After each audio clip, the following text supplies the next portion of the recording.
Hi, welcome back to my channel, and this is a sound off of the Real Housewives of Potomac, episode 15. So the episode picks up with Chris and Candace coming back to the table to eat, and everybody's like, "Are you good? Are you good?" And they're like, "We're good." Y'all nosy. Why y'all want to know if they good? So everybody is back on the bus, and Robin is explaining to everybody about her cycle.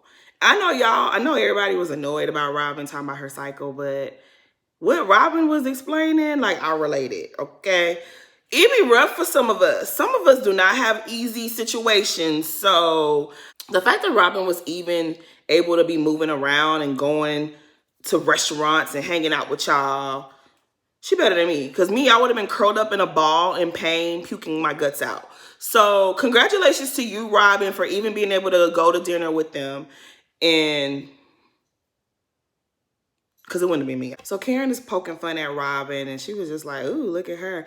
And she says in her confessional how Juan should just show up for Robin at least once. Like, just come. You don't have to stay the whole time, but just spend the day. And I wish Karen would stop bringing up Juan, because I think you might be the reason why Juan don't want to come around. Because Juan had no problem coming to Candace's wedding, to Candace's anniversary party. But when you're involved, Karen, he don't want no parts. Juan is tired of y'all using him as a weapon against Robin. I really think y'all need to leave Juan alone. I don't know. That's just, I really don't think, I don't think Juan likes y'all too much. And he don't want to get into no arguments with y'all. So he be like, count me out. I won't be there. Juan and Robin been together the same amount of years as Karen and Ray. If you guys can understand how Ray is cranky sometimes with Karen, like last season when he refused to say he loved her, why y'all can't understand that Robin and Juan are no longer in the honeymoon phase of their relationship? They've been together the same amount of time. 20-something years. After that, yeah, sometimes you might be a little cranky with your person. You might be a little, whatever.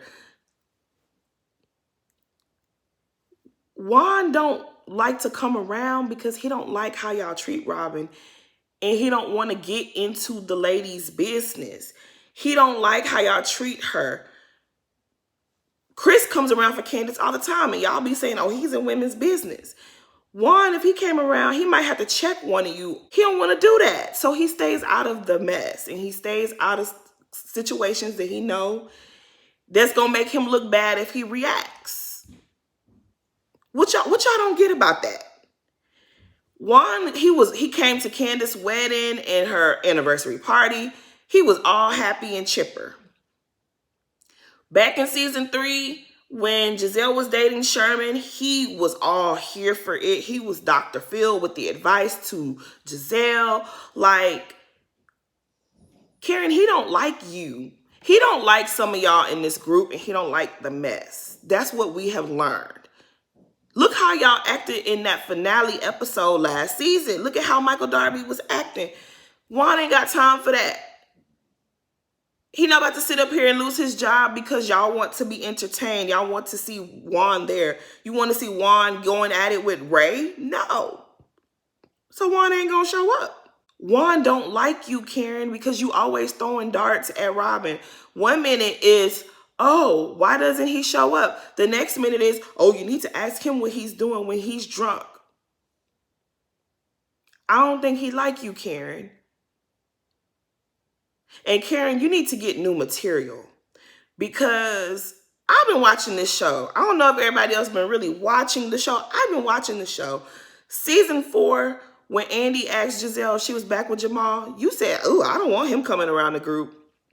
Then when he wasn't coming around the group, season 5, "Oh, why isn't he coming around?"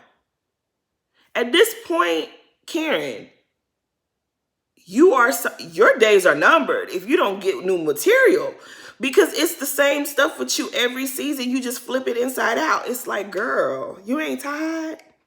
You ain't tired of talking about the same thing? Shout out to Portia. Your mouth ain't tired of talking about the same thing over and over? Even when you're in your one-on-one scenes with Ray, you're talking about Giselle. Like, Karen, I guess. So on the bus, they're having conversation and they talking about, hey, I want to play cards. Y'all want to do something when we get back to the house. And Gordon was like, nah, because I got some things to attend to when we get back to the house. So Gordon decides to let the people know how he's hanging. And he calls Eddie and Chris average. And Candace corrects him and was like, no, the brown peen is doing what it's supposed to do. And Gordon was like, brown? No, it's not brown. It's white. And then Mia was like, it's pink. They start arguing and Chris jumps up and he acts like he's about to show the people. And everybody's hiding their face. And when I say Candace looked like Miss Dorothy when she stood up to stop him, it was so funny. Chris sits down. And then Gordon was like, shoot, I'm going to show y'all what I got. And it was a mess. And Eddie was traumatized. That was the funniest part to me. Eddie was traumatized. He was like, I want to go home. I want to go home. That was a funny little scene right there. And you could see Ashley in the back making faces and she's annoyed. So when everyone gets back to the house, Candace and Chris have a conversation. And Chris is just pretty much telling her the same thing he was telling her last episode. Like, I really want you to be the bigger person. I want you to not react. Ashley knew that she was going to get a reaction out of you, and that's why she did it. And I don't want you to give that to her. And I think we all can agree that we don't want Candace to give Ashley a moment. Ashley, find your moment elsewhere. I think we're all on the same page when it comes to that. But I also feel like, Chris, you should have shut Ashley down. When Ashley started asking you questions about Candace as if you're her father and she's the principal, you should have told Ashley, we're having dinner. Let's not discuss this. That also could have worked. But you know, y'all my faves. I love y'all, but yeah. And Chris also tells her, he starts singing her song, Win. And I was like, oh, that's so cute. You know, if your man ain't your biggest fan, then what is we doing? You're gonna win. You're gonna win. So the GBs find accommodations elsewhere. They're not staying there. Giselle got a broke foot. She's not trying to use the restroom downstairs. And initially, I was like, I don't really care. I still don't really care too much about Giselle's broke foot. I'm not gonna lie to you, because Giselle, you be getting on people's nerves sometimes. So sometimes you need that mean girl energy back to you. I'm not interfering with karma, you know? I felt bad for Robin, but I will say this. We know that those vacation homes and those arrangements are made at the top of the season. So before Giselle and them got into it, and with Wendy, it was already going to be what it was going to be. So somebody was always going to get the short end of the stick. It just happened to be Giselle and Robin. And I mean, but usually everyone gets proper accommodations when they go on cash trips. You know, they stay in hotels most of the time and they have their own rooms and bathrooms, and then no one has to share. So, I mean, you're used to what you're used to. Real life, if I'm not comfortable, my attitude is going to be stank, okay? So I know how Robin and Giselle felt. Like, if I'm not comfortable and not happy, I will have the worst attitude. So it's best that I leave. I will stick it out if it's family, because I don't want to hurt nobody's feelings, because it's my family. And, you know, you can humble yourself when it's family. But I ain't staying in no raggedy-ass hotel. That's just not me. I ain't doing it. Okay? I'm just not. My attitude will be effed up, okay? So I don't blame them for leaving and going somewhere where they're comfortable. And it's just like, they went to dinner with everybody. They snuck out. To me, it was not that big of a deal. I don't know why people cared so much. Wendy was definitely plotting revenge the entire time. She could not wait to be like, oh, Candace, you get the last room. And I don't like that. Like, I don't like that kind of stuff. Like, even though Candace put you guys in the cottage was up to par. Like, you had a nice room, a nice bed, nice everything. There was nothing wrong with that cottage. It wasn't as nice as the house that, you know, the other girls were staying in, but it was nice. Y'all put them in, Wendy, you put them in the attic from Home Alone. Mm-mm. No, Wendy, no. That was not cute. That made you look. It wasn't a good look, Wendy. So Mia and G are in the kitchen the next morning, and Mia is also unhappy with her accommodations. She's used to luxury. She's not used to this Airbnb mess. Like she ain't here for it. And my first instinct was to read Mia like, girl, stop acting brand new. But Mia has a point. When you go on vacation, you want things, you want nice things, you want luxury. You don't want to get up and make your own breakfast. So I get where Mia's coming from. So yeah, Wendy, I guess you take a L, Wendy. You're not a great host. That's what the people saying.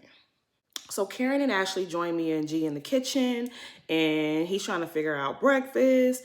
And of course, Karen has to mention Giselle. After Karen shades Giselle, they decide to call her on FaceTime, and they're like, "Are you okay? Is everything good? Okay? Or did y'all get separate rooms? Where did y'all go?" And it's like, who cares? They didn't stay there. So Karen is like, "Oh, did you let Wendy know? Did you talk to the host?" And she was like, "The host ain't said nothing to me." And then Wendy jumps up and she's like, "That's a lie. I spoke to you guys." And it's just stupid. No one cares. Like, no one cares at all. So they were like, "Okay, well, we'll see you guys in a little bit." So Mia is smudging and Ashley is making conversation with G. And he's letting them know, like, I'm cooking for me and Mia. The rest of y'all gotta figure that out. I ain't cooking for y'all. Wendy decides to ask Mia, like, "Hey, are you and Candace gonna have a conversation? Are you open to reconciling with Candace?" And Mia's like, "Yeah, she's willing to," or whatever. I don't know why Wendy asking that, because Ray arrives, and Karen, of course, is happy to see Ray. And so they go off to the room, and she's giving him the rundown of events that have happened since they got to the house.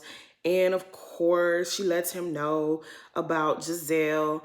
And I don't know why it seems like she's always talking about Giselle to her husband, to this person, like, y'all just need to go ahead and make up and be friends again, because I'm tired of you talking about Giselle. You talk about her way too much, and it's getting weird. It's a little bit weird, in the words of Nene. So everybody is on the boat, and it's a nice little setup. Wendy arranged a nice little spread and everything for them. And Robin and Escala, they kind of go off on their own, and they, go make their plates, and they decide to have a little sit down. And pretty much Escala is just saying, "Look, you brought me into the group. I've made a connection with Wendy, but I feel weird that you and Wendy are not on good terms." And Robin is like, "Girl, she's just, me and her really hit it off last year, but this year we are not clicking. I don't know what happened. Maybe I misjudged her. I don't know." And she was like, "But I wouldn't stop you from having a friendship with her." And she was like, "Oh, I know you wouldn't." So Messy Mia, she's lurking, but she listening. She listening. She got her ear to the street. And she goes back upstairs with the rest of the group. And she says to Wendy, "Oh, Wendy, I hear that you're not the same person that you were last year." And Wendy takes the bait again. And Wendy's like, "Who says that?" And she's like, "Oh, Robin was saying that." And Wendy's like, "Oh, well, if she's the same person that she was last year, then she needs to change, because we're supposed to evolve and we're supposed to grow and yada, yada, yada." And I don't know why, Wendy, you would let Mia make a fool out of you for a second time, because she already did that to you the last trip. But okay, girl. And that pissed me off, though. Like,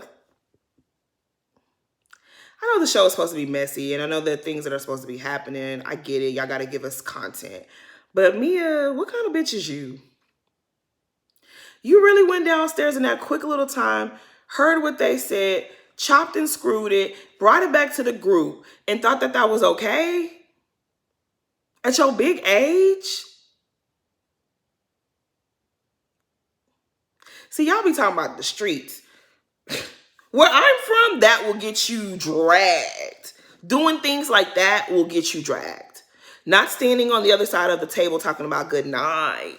That's not going to get you dragged. But you coming around, bumping heads, lying, doing all this remixing of the truth, that will get you dragged in the street. But I digress. So anyways, Robin was like, I didn't say that. That's not what I said. Oh, well, what did you say? And then, she was like, I said, we ain't clicking. Our friendship is not where it was last year. We're not the same.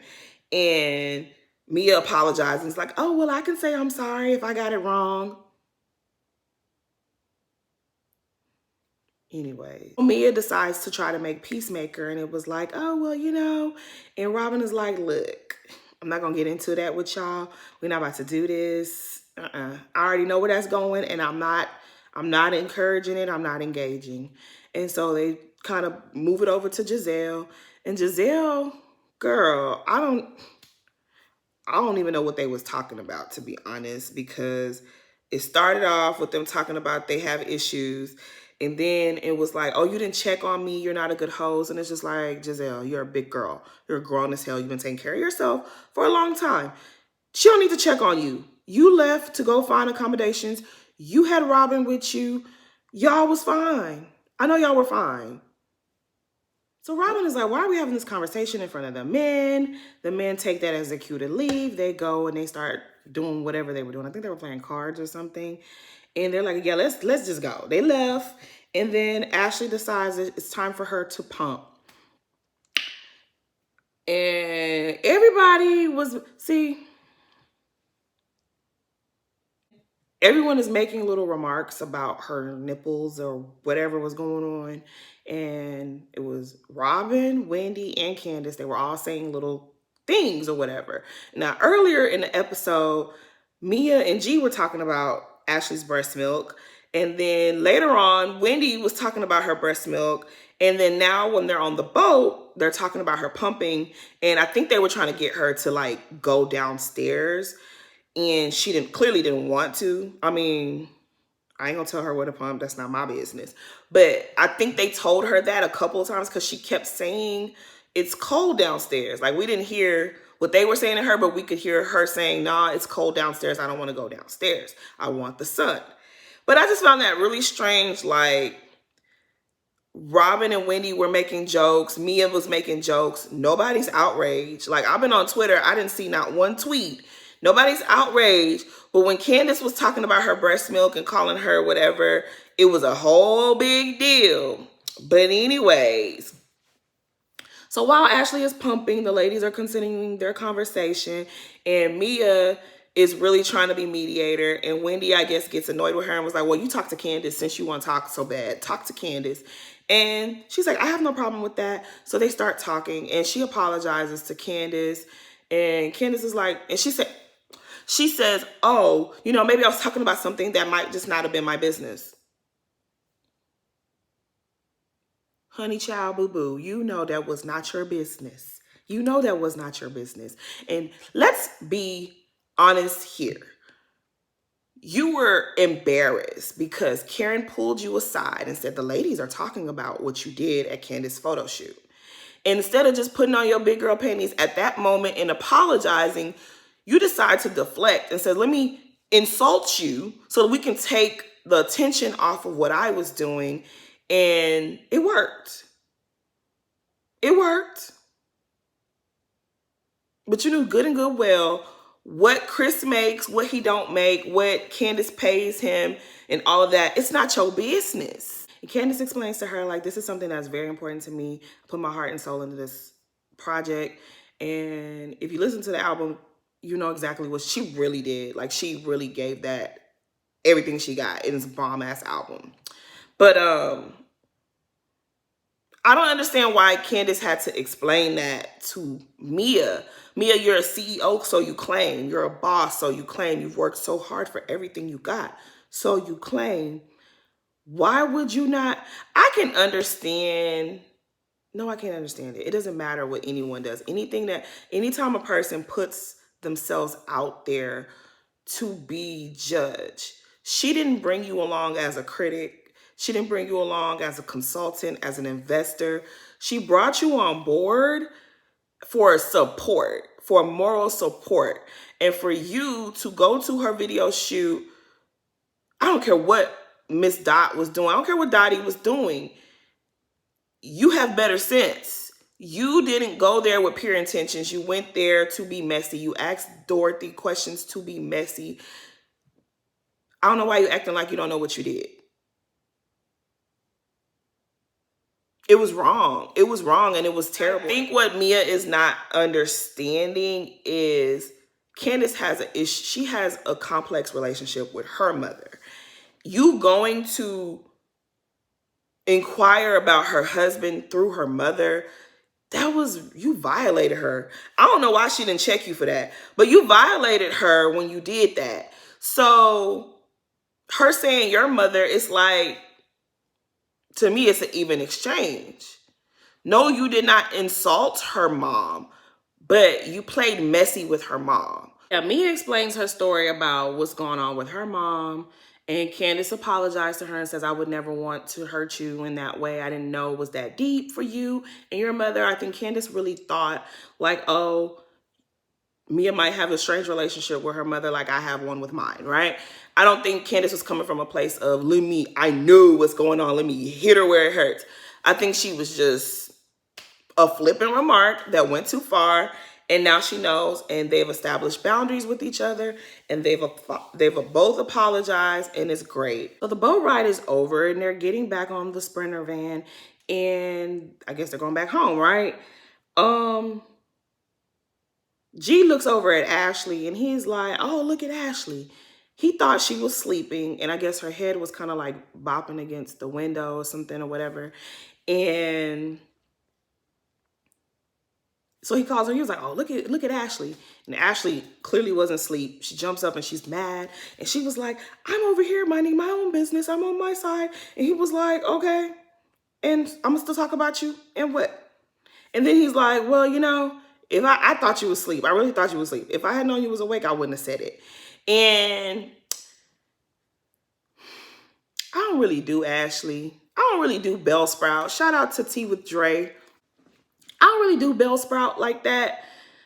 But from the previews, I was prepared to kind of be in on her side. But now that I've seen the episode, yeah, I ain't on your side, Ashley. Since you guys got on the trip, Ashley, you've been making conversation with G. You've been making jokes with G. He's been making conversation with everyone. He said, you back there sleeping. That offended you?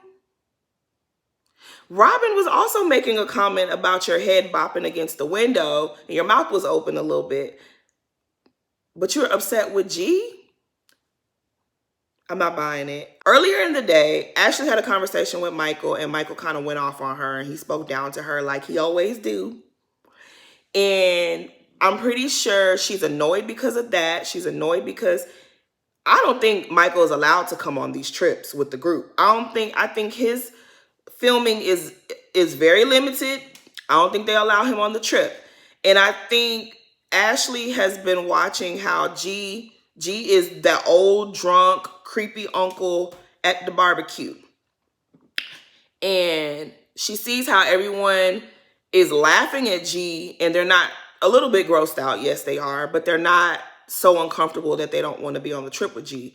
Whereas with her husband, nobody want to really be around him. And I think that bothers Ashley because she was making faces earlier, and I think feels like, well, damn, if y'all can tolerate G, why can't y'all tolerate Michael? But she can't really say that just yet. And she's mad and she's salty about it. But that ain't nobody's fault, because unless more happened than what we saw, G keep his hands to himself. Your husband hasn't learned how to do that. And he hasn't learned how to take correction when people are saying, hey, that makes us people uncomfortable. Please don't do that. He wants to argue you down to why he's allowed to grab people's rear ends without their consent. So I think Ashley is salty that G is around, and G has similar antics like Michael, but he keeps his hands to himself. I think she's mad. I think she's upset, like, oh, well, if y'all can tolerate G, why can't y'all tolerate my husband? And now she's taking it out on him. But Ashley, that ain't our problem. I really don't think he was out of line with you. I think y'all have been making conversation the whole time. You've been making jokes with him. it was all good. He said you was back there asleep and now your feelings are so hurt. Like, y'all gonna have to, Bravo, y'all gonna have to show us some unseen footage for me to understand this. Because right now it's just looking like Ashley's upset that her husband couldn't come on the trip. Because I remember last season, season 5, Michael and Ashley were doing a one-on-one scene, and he made mention of how he didn't like Candace and Chris because they don't get to know people and they're judgmental, unlike the Samuels. So I have a feeling that Michael probably wished he was more accepted by the group, which he would be more accepted by the group if he wasn't being creepy and touching people without their consent. But I think Ashley likes to skate over that fact. And she wants to rewrite history because she's been pleading her husband's case this whole trip. Because even her bringing up the tweets from 2019, was it 2019? Bringing up the tweets from season 4, and she's been trying to get Candace and Chris to recant their statement. And I really hope that they don't do that because the man did what he did. He did what he did, and you have to own it. And if you owned it, like, you know what? I am sorry. I get a little handsy when I get drunk. I'm going to go figure that out, and I'm going to stop doing that. I'm so sorry that I ever made y'all feel any kind of way. If he could deliver that, if he can humble himself to deliver that, they might let him come around because he's still on the show. But yeah, Ashley, your little tears, I'm not buying it. I'm going to wait till next episode and see if G does anything more. But from what they've shown us thus far, G didn't do nothing to you, girl. You and him were making conversation the whole trip. Even when he was flicking his tongue at Karen, you thought that was comical. But I'm going to go watch the after show because you probably was in there talking some... Maybe I'll learn something from the after show because as of right now... Bellsprout, I don't know. I did feel bad that you're the only one there. Well, you're not the only one there. I did feel bad that you're there. You don't have a man there with you, and someone else's husband is engaging you, in an argument. I didn't like that too much, but I don't feel like he really did nothing too bad to you. I don't like creepy old men who behave like G does. But then I also wouldn't be engaging you in conversation. So, and that doesn't give him a right to talk to you in any type of way. But I just didn't see what he said that was so bad. So that leads me back to my theory of you and Michael had an uncomfortable conversation earlier in the day. And you do not like the fact that he couldn't come on the trip. And G acts similar to Michael, and everyone is seemingly okay with how G acts, but they're not okay with your husband. That's how I see it. But wait, we'll see. Next episode, we shall see where this goes. So that's my sound off for the Real Housewives of Potomac. Please like, comment, and subscribe. Thanks for watching.